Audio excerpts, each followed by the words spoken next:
बिस्मिल्लाहिर्रहमानिर्रहीम, अस्सलाम वालेकुम। लास्ट लेक्चर में हमने डिस्कस किया था जी physical properties of alkali and alkaline earth metals. आज हम देखेंगे जी रिएक्टिविटीज़ या chemical properties of alkali and alkaline earth metal. Chemical properties में क्या चीज़ें आती हैं जी? रिएक्टिविटीज़, इलेक्ट्रोपॉजिटिविटीज़, आयनाइजेशन एनर्जीज़, किस तरह रिएक्ट करेंगी, किसके साथ रिएक्ट करेंगी, किसके साथ नहीं रिएक्ट करेंगी, किसके साथ किस तरह रिएक्ट करेंगी। राइट जी, सो लेट्स स्टार्ट। सबसे पहले हमारे पास होती है जी अकरेंस। अल्कली मेटल और अल्कलाइन अर्थ मेटल्स को कंपेयर किया हुआ है। अल्कली मेटल में पता है जी ग्रुप 1 की हैं और अल्कलाइन अर्थ मेटल ग्रुप 2 की हैं। अल्कली में हमारे पास आ जाएगी जी lithium, sodium, potassium, rubidium, caesium, francium. और अल्कलाइन में आ जाएंगे जी बेरिलियम, मैग्नीशियम, कैल्शियम। ठीक है, ओके।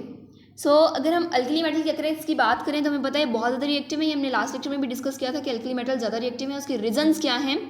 रीजंस ये कि एक तो इनका साइज़ बड़ा है, इलेक्ट्रॉन्स इजीली अवेलेबल हैं, इजीली लूज हो जाते हैं, आयनाइजेशन एनर्जीज कम हैं और इनकी वैलेंस इलेक्ट्रॉनिक कॉन्फ़िगरेशन NS1 है। इसके मुकाबले में जो हमारे पास अल्कलाइन अर्थ मेटल्स हैं उनका साइज़ छोटा है, उनकी वैलेंस इलेक्ट्रॉनिक कॉन्फ़िगरेशन NS2 है, नहीं 2 इलेक्ट्रॉन को लूज होना है, ज़्यादा एनर्जी चाहिए, स्मॉल साइज़ है। इन सारी रीजंस की वजह से अल्कली मेटल ज़्यादा रिएक्टिव है, alkaline earth metals alkali metal की निस्बत कम रिएक्टिव हैं। जो चीज़ ज़्यादा रिएक्टिव होती है, याद रखिएगा, वो कभी भी हम कह लें कि वो अलहदा नहीं पाई जाएगी, यानी अपनी सेपरेट फॉर्म में नहीं पाई जाएगी। फॉर एग्जांपल अगर आप कहो कि हमें सोडियम एज इट इज़ मिल जाए मेटल की फॉर्म में, तो ऐसा नहीं हो सकता। ये हमेशा हमें कंबाइंड फॉर्म में मिलेंगे, यानी किसी न किसी के साथ रिएक्ट करके। जैसे सोडियम हमें मोस्टली मिलता है जी NaCl की फॉर्म में, NaF की फॉर्म में, NaH की फॉर्म में। ठीक है, तो ये हमेशा हमें कंबाइंड फॉर्म में मिलेंगे। जो ज़्यादा रिएक्टिव चीज़ होती है वो कभी भी अकेली नहीं रह सकती। अकेली रहने का मतलब ये है कि वो अपनी एटॉमिक फॉर्म में एग्जिस्ट नहीं कर सकती। जो अल्कलाइन अर्थ मेटल हैं वो फेयरली रिएक्टिव हैं और कंबाइंड फॉर्म में भी होती हैं और सेपरेट फॉर्म में भी होती हैं, यानी दोनों केसेस हैं। लेकिन अल्कली जो है वो हमेशा कंबाइंड फॉर्म में होंगी।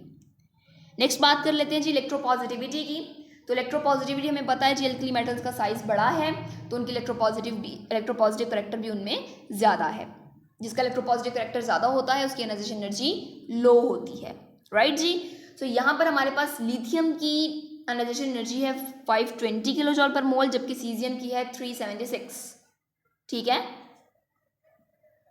अगर हम इसको कंपेयर करें अल्कलाइन अर्थ मेटल से तो उनकी आयनाइजेशन एनर्जी ज़्यादा है। जिस तरह से आपको बेरिलियम की यहाँ पर नजर आ रही है 1757 और बेरियम की नजर आ रही है 965। तो अल्कलाइन अर्थ मेटल की आयनाइजेशन एनर्जी ज़्यादा है। इसका मतलब ये है कि उनमें से इलेक्ट्रॉन को लूज करवाने के लिए ज़्यादा एनर्जी चाहिए।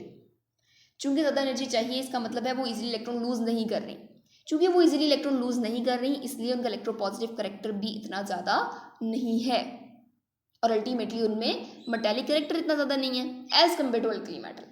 याद रखिएगा, हम यहाँ पर अल्कली और अल्कलाइन को कंपेयर कर रहे हैं। अगर आप अल्कलाइन को किसी और मेटल से कंपेयर करोगे, ट्रांजिशन मेटल के साथ या किसी और मेटल के साथ, तो हो सकता है कि अल्कलाइन उससे ज़्यादा रिएक्टिव हो।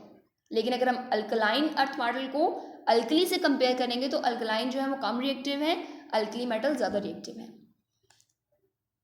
मीनवाइल जो इलेक्ट्रोपॉजिटिविटीज़ हैं वो भी अल्कली मेटल्स की ज़्यादा हैं और अल्कलाइन की कम है। आयनाइजेशन एनर्जीज अल्कली मेटल्स की कम है क्योंकि आयनाइजेशन एनर्जी का और इलेक्ट्रोपॉजिटिविटी का इन्वर्स रिलेशन है। इलेक्ट्रोपॉजिटिविटी ज़्यादा है तो इसका मतलब आयनाइजेशन एनर्जीज कम होंगी। जिस तरह से यहाँ पर लिथियम और सीजियम की कम है, और चूंकि अल्कलाइन अर्थ मेटल की इलेक्ट्रोपॉजिटिविटी कम इलेक्ट्रोपॉजिटिव है तो उनकी आयनाइजेशन एनर्जी ज़्यादा होंगी, वो हमारे पास ज़्यादा है, जिस तरह से बेरिलियम और बेरियम की दिखाई हुई है यहाँ पे। राइट, नेक्स्ट हमारे पास आता है जी रिएक्शन विद वाटर। तो वाटर के साथ जब रिएक्ट करेंगी अल्कली मेटल्स, बहुत विगरस रिएक्शन होगा ये और रूम टेम्परेचर पर होगा और हमारे पास बनेगा जी अल्कलाइन सॉल्यूशन, यानी हमारे पास बेस बनेगी NaOH और साथ में हाइड्रोजन गैस रिलीज होगी। दूसरी तरफ अगर हम अल्कलाइन अर्थ मेटल की बात करें तो रिएक्शन जो है वो इतना विगरस नहीं होगा। ठीक है, और दूसरी बात ये कि रिएक्शन रूम टेम्परेचर पर भी नहीं होगा, यहाँ पर हमें हीट करना पड़ेगा। राइट, पहले यहाँ पर ऑक्साइड बनेगा और फिर बाद में बेस बनेगी, यानी हाइड्रोक्साइड, मैग्नीशियम हाइड्रोक्साइड बनेगा। उसमें डायरेक्ट ही सोडियम हाइड्रोक्साइड बन रहा है अल्कली मेटल केस में, लेकिन अल्कलाइन अर्थ मेटल केस में यानी जो मैग्नीशियम है वो डायरेक्ट मैग्नीशियम हाइड्रोक्साइड नहीं बना रहा, बल्कि पहले मैग्नीशियम ऑक्साइड बन रहा है और मैग्नीशियम ऑक्साइड देन हीट करेंगे जब उसे, तो फिर हमारे पास बनेगा मैग्नीशियम हाइड्रो ऑक्साइड। ठीक है, अगर आपकी बुक पे इनमें से कोई रिएक्शन मिसिंग है, ऐसा है कुछ बुक्स पे कि वो मिस प्रिंटिंग है, तो ये ऐड कर लीजिएगा यहाँ से। नेक्स्ट है जी रिएक्शन विद ऑक्सीजन।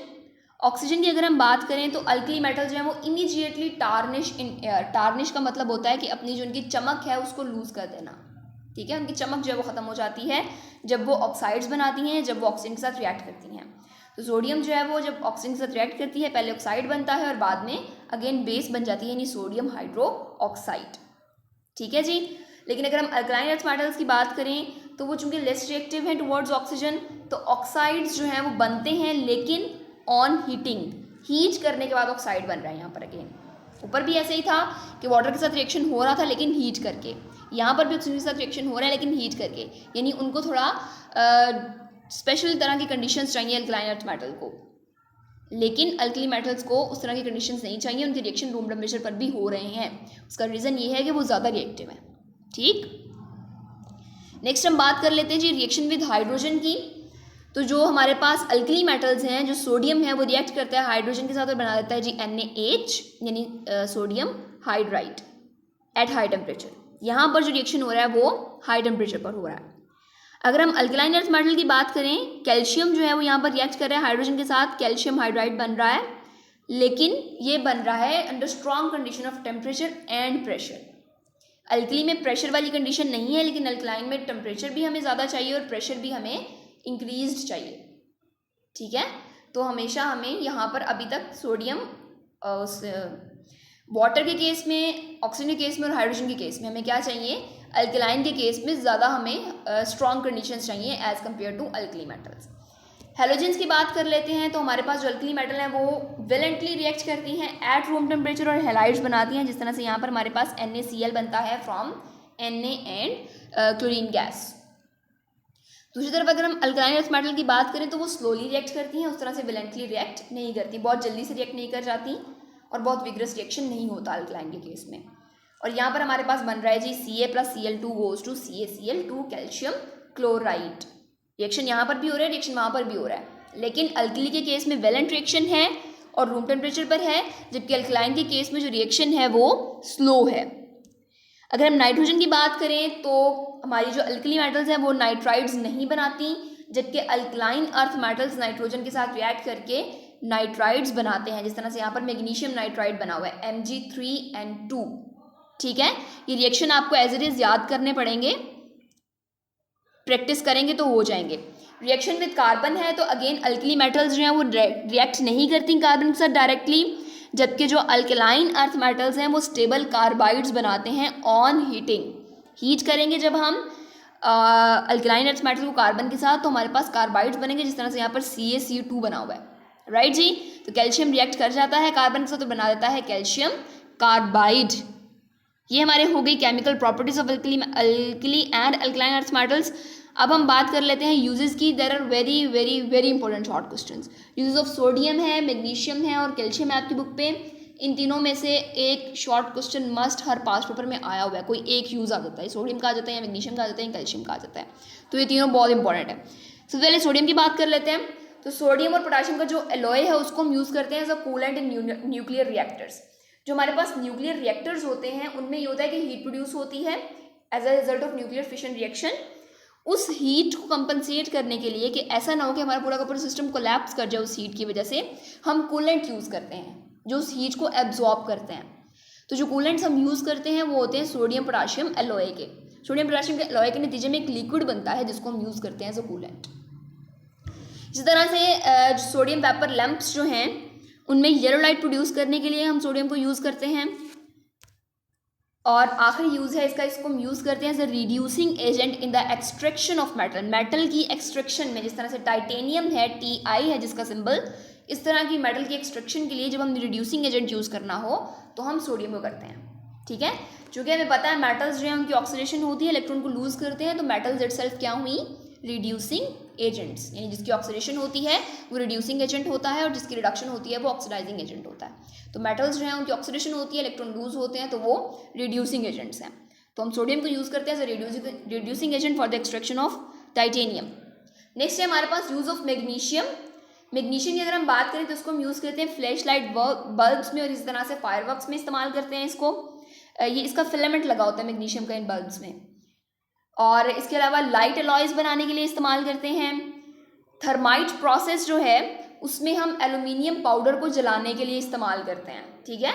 ये जो फायरवर्क्स होते हैं और इसी तरह से जो वेल्डिंग का एक प्रोसेस होता है उसमें भी वो चिंगारियाँ टाइप निकल रही होती हैं, ठीक है। तो इस प्रोसेस में हम असल में यूज़ कर रहे होते हैं मैग्नीशियम रिबन्स को, किस लिए?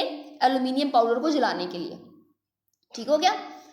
इसके अलावा मैग्नीशियम को हम यूज़ कर रहे हैं as an anode for the prevention of corrosion. Corrosion को प्रिवेंट करने के लिए हमने कोरेजन के प्रिवेंशन के मेथड्स भी पढ़े थे। तो हम मैग्नीशियम को एज एन एनोड जब इस्तेमाल करेंगे तो मैग्नीशियम डिसॉल्व हो जाएगा और हमारी जो मेटल है वो प्रिवेंट हो जाएगी फ्रॉम कोरेजन, जंग से बच जाएगी हमारी मेटल। लास्ट में हमारे पास यूज ऑफ कैल्शियम। कैल्शियम का यूज़ है जी, एक तो ये पेट्रोलियम प्रोडक्ट्स में से सल्फर को रिमूव करने के लिए इस्तेमाल होता है, बिकॉज सल्फर जो है हमारा रिक्वायर्ड कंपाउंड नहीं है, तो उसको अगर हमने रिमूव करवाना है पेट्रोलियम प्रोडक्ट्स में से तो हम उसके लिए कैल्शियम को इस्तेमाल करते हैं। इसी तरह से ये रिड्यूसिंग एजेंट के तौर पर यूज़ हो रहा है to produce chromium, uranium and zirconium, ठीक है। CrU and Zr, chromium, uranium and zirconium, इनको प्रोड्यूस करने के लिए as a reducing agent. Again ये मेटल्स हैं, मेटल्स इटसेल्फ ऑक्सीडाइज होती हैं, तो ये क्या हुई? रिड्यूसिंग एजेंट, क्योंकि ये दूसरों की रिडक्शन करवाएंगी और खुद ऑक्सीडाइज होंगी। तो आप लोगों ने लर्न करना है जी comparison of the chemical properties. जो टेबल हमने पढ़ा उसमें सारे के सारे रिएक्शंस करने हैं बहुत अच्छे से, इंपॉर्टेंट लॉन्ग क्वेश्चन है और यूजेस जो है वो बहुत बहुत इंपॉर्टेंट शॉर्ट क्वेश्चन हैं जिनको आपने अच्छे से करना है। इन तीनों यूजेस में से एक शॉर्ट क्वेश्चन मस्ट है पास्ट पेपर में, ठीक है। तो इन यूजेस को आपने अच्छे से करना है। Thank you.